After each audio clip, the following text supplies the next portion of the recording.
1.4 को बनाने के पूर्व हम लोगों को थोड़ा देखना होगा कुछ चीज़ों के बारे में जो 1.4 में हमें काम आने वाली है। और एक ही टाइप का यहाँ पर क्वेश्चंस है, हमें सिर्फ एक चीज़ के बारे में पता होना चाहिए।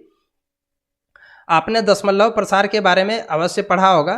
दशमलव प्रसार यानी किसी भी संख्या को जब हम दशमलव में बदलते हैं तो वो दो प्रकार का आता है, एक शांत और दूसरा अशांत। शांत का मतलब क्या हुआ कि अगर हम मान लीजिए 2 से अगर हम 9 को भागा दे देंगे तो 2 चौके 8 बचा 1 दशमलव दिए 0 आया, 2 पंचे 10 यानी 4.5 आया और पूरा पूरी खत्म हो गया कट करके, यानी ये शांत हो गया। लेकिन कुछ ऐसा होता है जैसे अगर हम 3 से 10 को भागा देंगे तो 3 तिया 9, फिर बचा 1 दशमलव दिए, फिर 0 आया, फिर 3 तिया 9, फिर बचा 1। इस प्रकार से ये 3 3 3 3 आते रहेगा, तो ये हुआ अशांत। तो दशमलव प्रसार जो है वो दो प्रकार का होगा, एक शांत और एक अशांत। और अशांत में भी दो प्रकार का हुआ। अशांत में दो प्रकार का क्या हुआ, जैसे एक ही संख्या बार बार आ रहा है तो इसको बोलेंगे आवर्ती, और जिसमें एक ही संख्या बार बार नहीं आएगा उसको बोलेंगे अनावर्ती। तो ये वाला जो होता है ये अपरिमेय संख्या होता है, लेकिन ये दोनों जो है ये दोनों परिमेय संख्या होता है। तो किसका दशमलव प्रसार शांत होगा, जिसका हर 2 और 5 टू द पावर m इस रूप का होगा। यानी नीचे वाले का अगर आपसे पूछा जाए कि बताइए इसका दशमलव प्रसार क्या होगा, तो इसका अगर हम गुणनखंड करेंगे तो 2 और 5 आएगा केवल। तो जिसका नीचे वाला यानी हर का अगर हम गुणनखंड करेंगे उसमें केवल 2 और 5 आए तो उसका दशमलव प्रसार शांत होगा। और जिसमें 2 और 5 के अतिरिक्त कोई और आ जाए XYZ कुछ भी, तो उसका दशमलव प्रसार जो है वो अशांत में आवर्ती हो जाएगा, ठीक ना। और ये तो खैर P बटे Q के रूप में लिखा ही नहीं जा सकता, कि इसलिए इसके नीचे वाले के बारे में कुछ बात ही नहीं करनी, क्योंकि ये P बटे Q के रूप में लिखा ही नहीं जा सकता। मतलब आप एक दो एग्जाम्पल से समझिए। अगर हम बोलेंगे 1/20 तो आप इसका गुणनखंड कीजिए, 2 गुना 2 गुना 5, केवल देख रहे हैं 2 और 5 आ रहा है, तो हम आंख मूंद करके बोल देंगे कि इसका दशमलव प्रसार जो है वो शांत है। वहीं हम बोलेंगे 1/30, तो अब इसको देखिए 1/2 गुना 3 गुना 5, तो इसमें आप देख रहे हैं 2 और 5 के अलावे एगो और आ गया 3, तो इसको हम लोग बोलेंगे अशांत। अब आपको समझ में आ गया होगा कि जिसका दशमलव प्रसार शांत होता है उसमें केवल नीचे में उसका हर में जो है वो केवल 2 और 5 होता है, और 2 और 5 के अलावा अगर कोई आ जाता है तो अशांत होता है। अब इसी के आधार पर आपको 1.4 को बनाना है। 1.4 में आप देख सकते हैं इसके नीचे वाले का गुणनखंड कीजिए तो आपको जो है वो केवल यहाँ पर 5 मिलेगा। इसका मतलब ये है कि इसका दशमलव प्रसार शांत है। इसका नीचे वाले का गुणनखंड कीजिएगा तो केवल 2 मिलेगा, तो इसका मतलब ये भी शांत है। मतलब 2 और 5 मिले या फिर इन दोनों में से कोई एक मिले तो शांत, और इसके अलावे कोई मिले तो अशांत। इसका अगर आप अभाज्य गुणनखंडन करेंगे 455 का, तो मैं यहाँ पर थोड़ा सा कर दे रहा हूँ।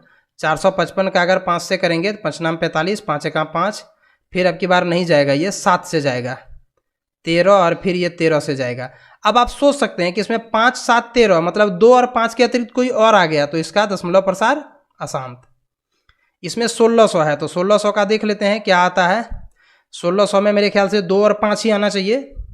2 से अगर देंगे तो 800, फिर 2 से देंगे तो 400, फिर 2 से देंगे तो 200, फिर 2 से देंगे तो 100, फिर 2 से देंगे तो 50, और फिर 2 से देंगे तो 25, और 25 का 5, यानी केवल इसमें 2 और 5 आएगा, तो इसका दशमलव प्रसार शांत। मतलब नीचे वाले का आपको गुणनखंड करके देख लेना है। इसमें आएगा केवल 7, तो इसीलिए ये हो जाएगा अशांत। जिसमें 2 और 5 आए केवल वो शांत, और जिसमें 2 और 5 नहीं आए अन्य कोई आ जाए तो वो अशांत। इसमें तो गुणनखंड करके ही दिया हुआ है, ये तो और भी आसान है, गुणनखंड करके दिया हुआ है। इसमें केवल 2 और 5 है तो इसका दशमलव प्रसार शांत। इसमें भी गुणनखंड करके दिया हुआ है, देखिए इसमें 2 और 5 के अलावे 7 है तो इसका अशांत। अगर हम इसका गुणनखंड करेंगे तो 3 गुना 5 आएगा, मतलब 2 और 5 के अतिरिक्त एगो और आ गया 3, तो इसका दशमलव प्रसार क्या होगा, अशांत होगा। और अशांत जिसको बोलेंगे उसमें अशांत आवर्ती भी आप लिख दीजिए, क्योंकि ये सब आवर्ती भी होगा। जो अशांत है वो आवर्ती भी होगा। ये भी आवर्ती होगा। जितना भी अशांत लिखे सब में अशांत आवर्ती है, क्योंकि यहाँ पूछा है शांत या फिर अशांत आवर्ती, इसीलिए। यहाँ पर अगर 50 का गुणनखंड करेंगे तो 2 गुना 5 गुना 5, तो आप देख सकते हैं 2 और 5 केवल आ रहा है, तो इस वैसी स्थिति में शांत। 210 का अगर हम करेंगे तो 2 गुना उसके बाद आ जाएगा, इसको 210 का कर लेते हैं, 2 से करेंगे तो 105, फिर 3 से करेंगे, 3 से अगर इसको करेंगे तो 3 तिया 9, 3 पचे 15, फिर देंगे 5 से, 5 सते 35। तो आप देख सकते हैं 2 3 5 7 ये सब आ रहा है, मतलब 2 और 5 के अतिरिक्त ये सब आ रहा है, तो इसका इसीलिए इसका हो जाएगा अशांत आवर्ती। अब आप थोड़ा सा ध्यान से देखिए, 1 नंबर वाला शांत आया, 2 नंबर वाला शांत आया, 3 नंबर वाला अशांत आया, 4 नंबर वाला शांत आया, 5 नंबर वाला अशांत आवर्ती आया, 6 नंबर वाला शांत, 7 नंबर वाला अशांत, 8 नंबर वाला भी अशांत, 9 नंबर वाला शांत और 10 नंबर वाला अशांत। तो इस आधार पर हम लोग बोल सकते हैं, क्योंकि हमने ये इसीलिए बताया क्योंकि अगला जो हमारा क्वेश्चन है 2 नंबर, इसी में कहा गया है कि प्रश्न में उन परिमेय संख्याओं के दशमलव प्रसारों को लिखिए जो शांत है, यानी जिन जिन का दशमलव प्रसार शांत है। जैसे मान लीजिए 13/31/25, तो 13/31/25 इसका दशमलव प्रसार अगर शांत है तो आपको इसका दशमलव प्रसार जो है वो लिख देना है। तो दशमलव प्रसार लिखने के लिए आप क्या कर सकते हैं, दशमलव प्रसार को लिखने के लिए आपको क्या करना होगा, तो इसके लिए आप क्या करेंगे, नीचे वाले से ऊपर वाले को आप भाग दीजिएगा। तो नीचे वाले से ऊपर वाले को भाग देने के लिए यहाँ पर आपको काफ़ी ज़्यादा जटिल कैलकुलेशन करना होगा, मतलब नीचे वाले से जब आप ऊपर वाले को भाग देंगे तो आपको काफ़ी ज़्यादा मुश्किलों का सामना करना पड़ेगा इसको भाग देते वक्त। तो आप जो है इतना मुश्किल से इसको भाग दीजिएगा, बड़ा बड़ा भागा आएगा। मैंने यहाँ पर इसको भाग करके रखा हुआ है, तो आप जो है आपको मैं सीधा सीधी आंसर बता देता हूँ। आप इसमें क्या कीजिएगा, 31/25 लिखिएगा, यहाँ 13 लिखिएगा और इसको आप भाग देते जाइएगा, भाग दीजिएगा तो आपका जो आंसर आएगा वो 0.00416 इतना आएगा। इसी प्रकार से 2 नंबर वाला जो क्वेश्चन है 17/8, इसमें थोड़ा सा आपको भाग देने में आसानी होगा, आप आराम से दे सकेंगे। 2.125 यानी 8 से नीचे वाले से ऊपर वाले को भाग देना है, आपका आंसर यहाँ पर आ जाएगा। 3 नंबर वाला जो है वो अशांत नहीं है, 3 वाला जो है वो शांत नहीं है, तो ये है 4 नंबर वाला जो है वो शांत है। यहाँ पर आप देखिए 4 नंबर वाला, 3 नंबर वाला जो अशांत है, 4 नंबर वाला ये वाला शांत है, तो इसको हम लिखेंगे 15/1600 को। तो 15/1600 इसको भी आप नीचे वाले से ऊपर वाले को भाग दीजिएगा तो 0.00937 आपका आंसर ये आएगा। इसी प्रकार से अब 6 नंबर में जो 23/2 पर पावर 3 और 5 पर पावर 2 दिया हुआ है, तो आप इसको ऐसे कर लीजिएगा, ये हो गया 8 और ये हो गया 25, 25 और 8 200, इसको गुना कर लीजिएगा, 2 को 3 बार और 5 को 2 बार, तो हो जाएगा 200। अब इसको आप भाग दे दीजिएगा, 0.115 आएगा। इसी प्रकार से और आपका जो क्वेश्चन होगा 8 नंबर, 8 नंबर में जो है वो 6/15, अगर 15 से आप 6 को भगा दीजिएगा तो आपका जो आंसर आएगा वो 0.4 आएगा, 15 चौका 60। इसी प्रकार से 9 नंबर का क्वेश्चन जो है वो 35/50, इसका भी अगर आप दशमलव प्रसार कीजिएगा तो 0.7 आएगा। तो इसी प्रकार से आप नीचे से ऊपर वाले को भाग दे करके इसका आप आंसर आराम से लिख दीजिएगा।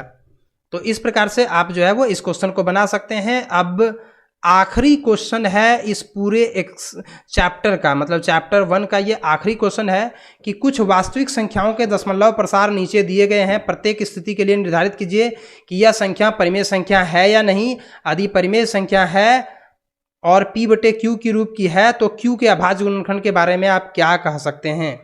तो मैंने आपको बताया था कि इसमें परिमेय संख्या किसको बोलते हैं, मैंने अभी तुरंत आपको बताया दशमलव प्रसार वाला में कि अनावर्ती, मतलब जिसका दशमलव प्रसार में एक ही संख्या बार बार रिपीट नहीं हो रहा है वो अपरिमेय संख्या होता है, बाकी जो कट जाए और जो रिपीट करे वो परिमेय संख्या होता है। तो अब इसी चीज़ का यहाँ पर हम इस्तेमाल करेंगे। देखिए ये तो पूरा पूरी कट गया, मतलब परिमेय संख्या है, सीधी सी बात। यहाँ पर आप देखिए बार बार अलग अलग संख्या आ रही है, 120, 1200, 12,000, 12 लाख, इस प्रकार से एक बार बढ़ते जा रहा है, मतलब एक संख्या बार बार रिपीट नहीं कर रहा है, तो ये अपरिमेय संख्या है। ये वाला एक ही संख्या बार बार रिपीट कर रहा है, खत्म तो नहीं हुआ लेकिन बार बार रिपीट कर रहा है, तो ये वाला जो है ये परिमेय संख्या है। और मैंने बताया था कि जो परिमेय संख्या कटने वाला होता है उसका हर क्या होता है, इसका हर 2 to the power n into 5 to the power m के रूप का होता है। इसका हर 2 to the power n into 5 to the power m के रूप का नहीं होता है, मतलब इसके अतिरिक्त कोई और होता है। इसमें 2 और 5 के अतिरिक्त